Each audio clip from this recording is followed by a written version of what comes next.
कहते हैं प्रतिभा उम्र नहीं किसी चीज़ की मोहताज नहीं होती। ऐसा ही कुछ कर दिखाया है प्रयागराज फाफामऊ गांव के रहने वाले सुरेश ने, जो मनरेगा में मजदूरी कर अपना घर चलाता था। लेकिन भारतीय टैलेंट हंट ने इस खो में अपना परचम लहराने का जज्बा रखने वाले टैलेंट की खोज कर ली। मनरेगा में 300 रुपये की मजदूरी कर घर चलाने वाले आज सुरेश 3 करोड़ के हो गए हैं। इनका चयन उड़ीसा टीम में हुआ है और उन्होंने लीग में विजय हासिल की है।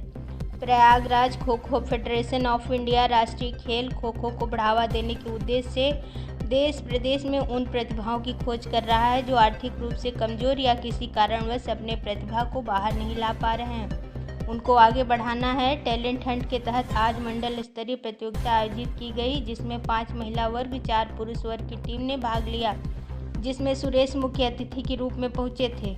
उनको देखकर खो खो में प्रतिभाग करने वाले बच्चों का हौसला बढ़ा और उन्होंने कहा कि कभी हार नहीं माननी चाहिए।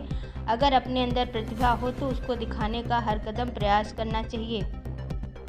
वहां उपस्थित थे उन्होंने उनसे सीख लेते हुए इस खो खो मंडलीय प्रतियोगिता में जोर आजमाइश की।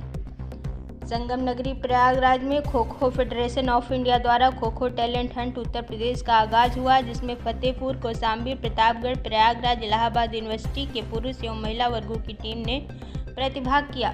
पुरुष वर्ग में पहला मैच प्रयागराज बनाम फतेहपुर के बीच हुआ, जिसमें 10-8 के स्कोर से प्रयागराज विजयी हुई और सेमीफाइनल में प्रवेश किया। दूसरा मैच इलाहाबाद यूनिवर्सिटी बनाम कौशाम्बी के बीच हुआ, जिसके मुकाबले में 6-3 से इलाहाबाद यूनिवर्सिटी जीतकर दूसरे राउंड में प्रवेश किया।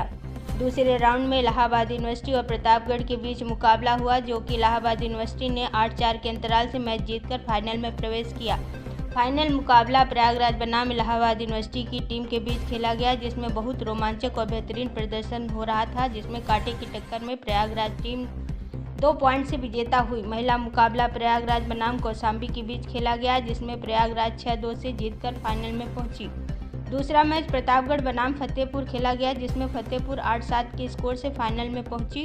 फाइनल मुकाबला प्रयागराज बनाम फतेहपुर के बीच खेला गया, जिसमें प्रयागराज ने 4 अंकों की बढ़त से जीत हासिल की।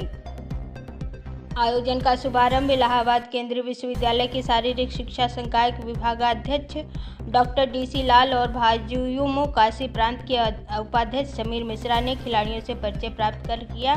Kho kho federation of India की ओर से खिलाड़ियों को किट वितरित की गई, साथ ही आयोजकों द्वारा विजेताओं को ट्रॉफी और मेडल भी प्रदान किया गया। प्रयागराज के संयोजक अरुण प्रताप सिंह ने तकनीकी सहायक प्रकाश मिश्रा, सत्य प्रकाश तिवारी व नवनीत वर्मा को प्रतीक चिन्ह भेंट किया। Kho kho federation of India के प्रदेश कोऑर्डिनेटर लक्ष्मण अवार्डी रविकांत मिश्रा ने बताया कि भारतीय खो खो संघ के अध्यक्ष सुधांशु मित्तल और महासचिव SS त्यागी के निर्देशन में भारतीय खो खो के खिलाड़ियों को ग्रामीणांचल से खो खो टैलेंट हंट के अंतर्गत प्रतियोगिताओं के माध्यम से खिलाड़ियों को अपने प्रभावशाली प्रदर्शन को दिखाने का मौका मिलेगा। उन्होंने भारतीय खो खो संघ के यशस्वी अध्यक्ष सुधांशु मित्तल और महासचिव MS त्यागी का विशेष आभार प्रकट किया। खो खो के वरिष्ठ प्रेरक लक्ष्मीकांत शुक्ला ने सभी को भारतीय खेल खो खो से जुड़कर भारत को गौरवान्वित करते हुए खेल की दुनिया में ऊंचाइयों को छूने के लिए प्रेरित किया। इस अवसर पर विनोद कुशवाहा, BSL लालजी शर्मा, विजेता सिंह, सुरेश कुमार, विनोद कुमार, MB मोटूजू, गार्गू डिसूजा, आलोक कुमार, अंकिता सिंह, सपना पांडे, दुर्गेश रंजीत सिंह, सैकड़ों की संख्या में प्रयागराज मंडल के खो खो खिलाड़ी और दर्शक मौजूद रहे। सुरेश, आप एक नीचे के पावदान। सबसे पहले मैं श्रेय देना चाहता हूँ kho kho federation of India को, कि जिन्होंने मेरे ऊपर बहुत भरोसा किया और मुझे जो मैं आज 6 महीने पहले था वो मेरी लाइफ बदल गई, क्योंकि मेरे ऊपर काफ़ी कि हर एक चीज़ से पूरा सपोर्ट कर रही है KKFI और हमें बहुत अच्छा मौका दे रही है KKFI खेलने के लिए। लीग वगैरह भी चालू हो गई है, तो सबसे पहले मैं धन्यवाद करूंगा kho kho federation of India को। आप मनरेगा में मजदूरी करते थे, आज आप कहीं? जी सर, मैं ज़मीन से कि पहले से काम करता था, पर किसी ने ध्यान नहीं दिया, तो श्री रविकांत सर का ध्यान पड़ा हम पे, कई पदाधिकारियों का ध्यान पड़ा, जिन्होंने मेरे बारे में काफ़ी सब कुछ सर्च किया। उसके बाद मैं खेलने में बहुत अच्छा था। इसका कि 2-3-4 साल से कोई ध्यान नहीं देता था, तो सर का भी बहुत श्रेय है कि मैं आज इस मौके पे हूँ कि मैं आज ये बता सकता हूँ कि मैं अल्टीमेट खो खो प्लेयर हूँ।